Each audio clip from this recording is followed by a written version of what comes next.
Because this is not ordinary business. What you are seeing here is not ordinary business. There are no arrests. The political difference is not a good enough excuse to inflict the kind of loss and pain that we have seen this weekend.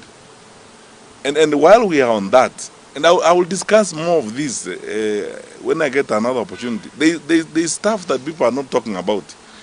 The government has decided to now begin, in addition to terrorizing opposition leaders. If you did not know, and some of my staffers are here, they will tell you, they began a new wave of digital terrorism against the opposition. They have acquired resources from some criminal groups in the nation country, and they are accessing social media accounts of opposition leaders. These days, we get trailed, and my staffers can bear me out. We get trailed by vehicles, I believe they belong to the state, with jammers. We stop to address rallies. Our Wi-Fi is interfered with. You cannot communicate. I was checking with my staffers who were checking with the team that Rigathi Gachagua was traveling with over the weekend. They began experiencing the same challenges on the trail. And these are jammers. I believe this is the work of the state. Who has the capacity to do that? You have seen unprecedented investment in propaganda, fake news, and so on. Last week you saw a letter purported, or a statement purportedly authored by Kanze Dena, the communication head of the fourth president, claiming that President Kenyatta has said he's not going to meet with Rigathi Gachagua and so on and so forth. All that is the work of the state. Now the state is investing huge amounts of money in propaganda, in fake news, and so on, targeting the opposition and so on, instead of focusing on the challenges we have as a country. All these are acts of a government that is not interested in the order and stability of the country. And let us not delude ourselves. Let us not delude ourselves. Countries that have begun this path this way end up like some of our neighbors. The level of anarchy in the country and the evidence of state failure is all over, is replete. And by the way, we talk to senior officers even in the security sector. They are demoralized, they are so frustrated. Where do we get some of this information? Is senior security officers, some of who talk to us, and they are equally demoralized. They are frustrated. They tell you all these things. They say this is unprecedented. The level of state-supported or state-tolerated crime against the people of Kenya is unacceptable. So I think the government has made its choice on this particular matter. It's now upon the people of Kenya to also now make their choice. And this is not going to come easily like that. It's going to require all of us to have conversations, consult one another, plan, and take a course that we believe, first of all, is lawful and preservative of our country, and then see how else we can address this problem. Otherwise, we are not going to reverse this. You know, our fellow citizens who happen to be in power, President Ruto and his colleagues, imagine unwisely that access to instruments of power guarantees you control and management of this for a long time. They are so wrong, and they will discover how wrong they are shortly. The unfortunate thing is that it will be at the expense of lives such as those that were lost in Homa Bay. Because none of us, you can't terrorize the public as a way of surviving. Because the repercussions are dire. When Wananchi begin to respond to this terrorism, to this madness by the state, you will not be able to control the country. You are radicalizing the country to a point where you won't be able to control it. When people rise up against this, it's going to be completely uncontrollable. Because ask yourself the question, these people you are paying, these thugs you are paying and goons and all that, to terrorize your opponents, when they are done terrorizing your opponents, what are they going to do? They are going to turn on you, first of all. They will come to your houses. They will want this money. You are socializing them to a consistent supply of income through crime. And that is not going to be the way of sustaining our country. Finally, because we are in this, and then let's be very honest with each other. We've not been here before as a country. This is unprecedented. It's unusual. And I'm not going to waste my time saying we condemn this in the strongest terms possible. We are done with condemning. How many times are we going to condemn? Memoranda has been taken to the Inspector General of Police. Representation has been done to the parliamentary committees. Faith-based leaders. Because if I am in leadership and people speak to me the way the Conference of Catholic Bishops spoke, I would actually be worried. The PCA bishops and all these people, if you are a leader and your religious leaders in your country speak to you the way these leaders have been speaking, you of course to be concerned and do the right thing. But it's abundantly clear they don't care. They just simply don't care. They're playing for one thing, survival.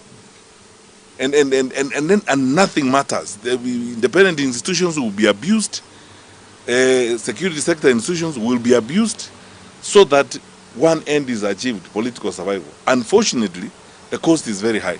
So I take this opportunity, painfully and sadly, to convey our condolences as a party to those who lost their lives yesterday, including a Form 3 student. That's how low we have sunk. Then urge my colleagues in the opposition that time now has come when our sense of commitment to opposition unity is going to be tested, our sense of patriotism is going to be tested, our nerves are going to be frayed, our patience is going to be taxed, and the temptations even to split us are real. What gift could you give this government than seeing opposition leaders either calling each other names in public? We as GP are determined to stay in this for the long haul. We will play our even we ourselves do not like, or things that table and discuss them. We will not fall into the trap of breaking the first commandment when you are at war. Thou shalt not turn fire on your compatriot. The challenges we have are coming from one direction, the government of the day, and now is the time for us to cross ranks, work together, and ensure that we do the right thing for the country. I pray that we fall into those temptations of focusing on each other and criticizing each other, and sometimes using language that is intemperate. Patience is being tested. Some of these things are done by government so that we can fight amongst ourselves. We must refuse to walk down that. We as Jubilee are going to refuse to walk down that path. We will work together to ensuring that unity prevails, to ensure we stay together and move forward to deliver this country challenges it now faces. The worst, the crime and insecurity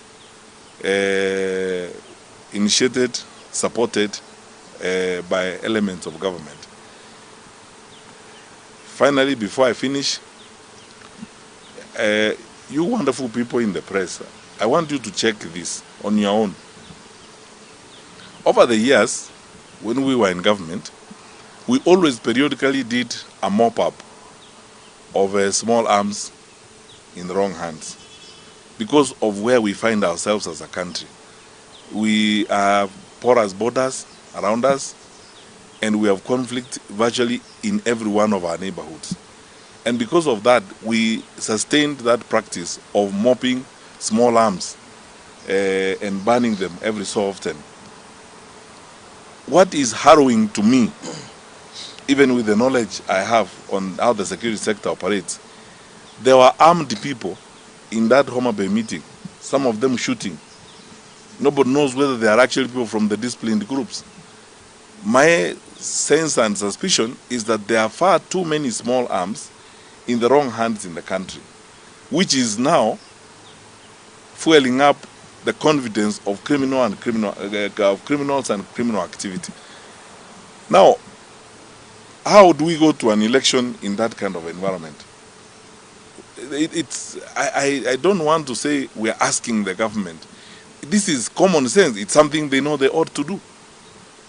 It's something they know they ought to do. And if they are not doing it, they are not doing it deliberately because they have an end they want to achieve.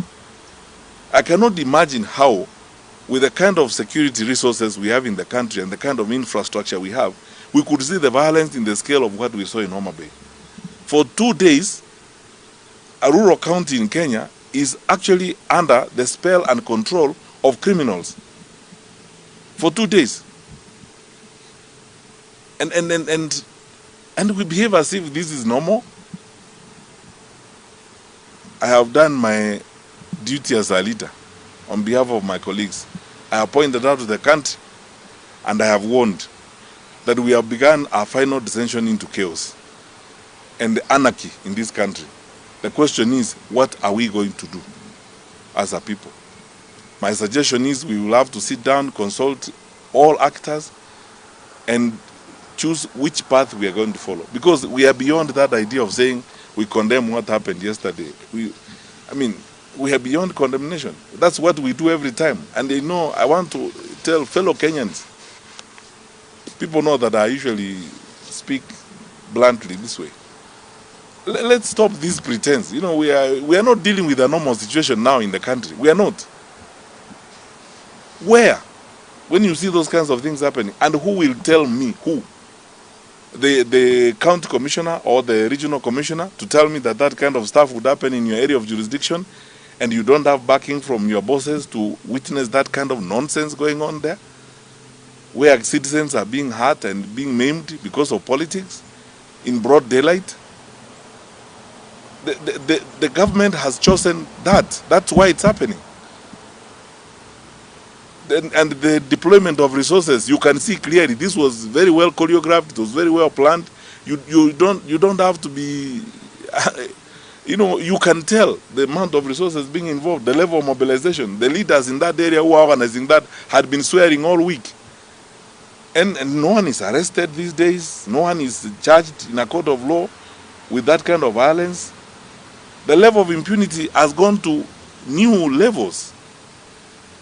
And so the question you ask is, do you actually believe that you can continue doing that in this country for the next 11 months and hope that there will be a country after that?